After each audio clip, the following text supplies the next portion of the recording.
Day 2 of the Allied Odyssey is now behind us, and so it's time to take a look at the 6 teams still battling for their spots in the playoffs and how the day went for them. We're going to start out by looking at BBL Esports versus NIP. On paper, NIP should win this matchup 2-0, and they did, but with a bit of a struggle on Ascent. They were definitely not on form on day 1. We saw a slightly better performance from them here, but again, a lot of mistakes being made by their opponents. Bind was an incredibly successful map for them. 13-3. At the time, it was the most one-sided game of the tournament. Ascent then went to overtime, where we even saw Phoenix being picked out by NIP, and Hip, 32 kills on that agent. Not too bad. For Bind, the attacking side was dominant from NIP. They won an amazing 9 rounds, and then ended up flawlessly closing it out when they went over to defense. BBL made a lot of mistakes, that is for sure, but I felt like their defense was reasonably well structured in early rounds. It just completely fell apart when it came down to some of the aim duels they were hitting. I mean, Looker was on fire in this map. And then obviously, when they were facing off against these guys in 3v4 situations, it felt like they constantly gave those advantages back away. You'll see an example of that in the round we're going to take a look at.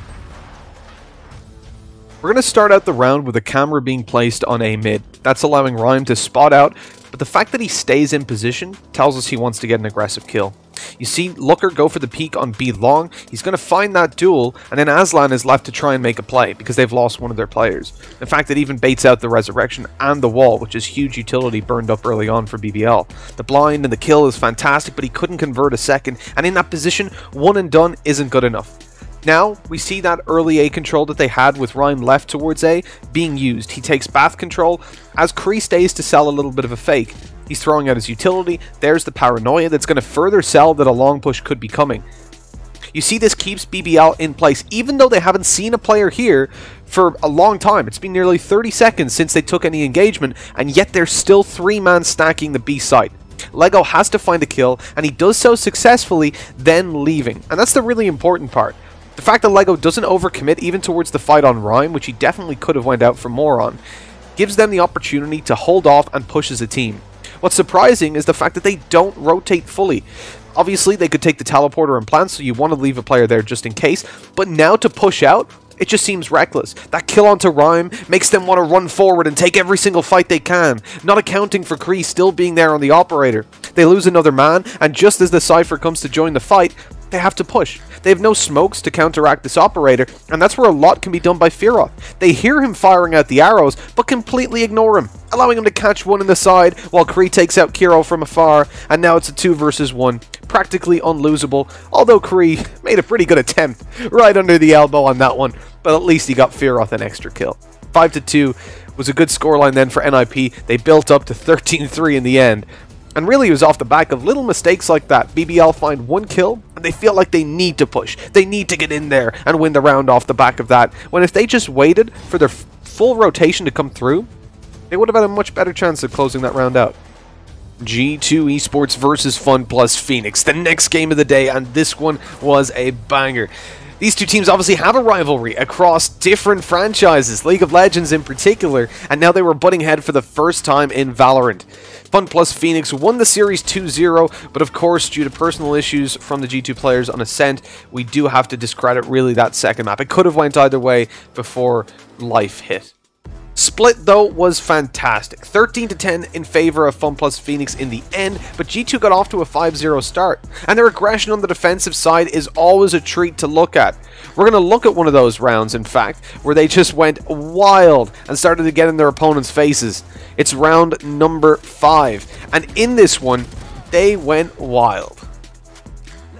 Anytime you see Omen on the defensive side in that position, you know there's going to be a fight. But nobody expected this from Artis. Just launching himself forward, the paranoia in play allowed him to get the kill to Angel. And it's really important that they did this. When you notice that the attacking side has got the resurrection, you do not want to play passive. Allow them to get a kill, push into the site, win it over, and then get another man up afterwards. Instead, G2 got this very early active aggression from Artis with the paranoia to pop that resurrection very early on. This leaves FunPlusPhoenix without that ultimate and indeed low HP on one of their players after all the damage done by the nade and the spray. From there, G2 have their own res first of all. David P got a 4K in the previous round, shutting down the pistol play on mid and getting that ultimate up. G2 decide on a passive B hold with just one player, thinking that early aggression and the 2 players that were spotted would have caused a heavy rotation to the A site.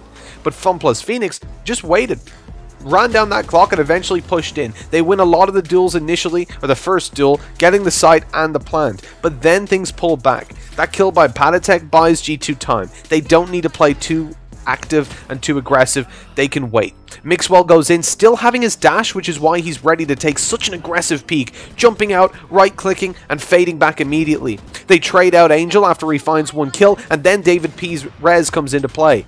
Mixwell from above on another, leaving Xiao all by himself. And although he does his damn best to pick this up, finding a 2k and then extending to almost win the round with a 4th on David P, but it wasn't enough in the end. And we know Xiao's an insane individual player. He definitely had his game in this matchup. But G2 were the ones to take this round, and I really liked when we saw that in the casting booth, that just straight aggression. They realized, listen, we need to set the pace here, we need to pop that res early on, and Artist just flies in. Look at that, absolutely gorgeous. The final game of the day was Vodafone Giants versus Team Liquid, and there's not a whole lot to say. It went as expected. Team Liquid should have dominated, and they did. And we're going to take a look at one of the rounds where Vodafone Giants made a couple of mistakes, down to timing and down to positioning whenever they heard certain things happening. This one was a huge round for Solkis. Let's take a quick look. Now, you'll notice at the start of this round, Vodafone Giants have a little bit of map control. They watch out for anybody pushing A, putting their tripwires down. That's going to be soon destroyed. Scream was close enough to even hear that, so you can just get on by it. And for Vodafone Giants, the problem really that I would highlight is how slow they are. Look, as they're coming up long. They've made a lot of noise. They're in garage as well. They run right into Eccles. As soon as he wins that fight, the round is more or less over. Fatino misses the shots, takes a tiny bit of damage, but luckily Yuri was there to take the headshot and keep them alive in that. They've got a flank coming through, but they seem to be aware of that, especially after this eye goes down. That alerts you to the fact that the players are behind you, so they're not going to be completely caught off guard by it. But watch the reaction when Solkis pops his ultimate. As soon as he does, you see those 2 players towards the cage group up. Those steps were heard, and so immediately the communication was there. There's at least one in the cage, and Solkis was able to fire away.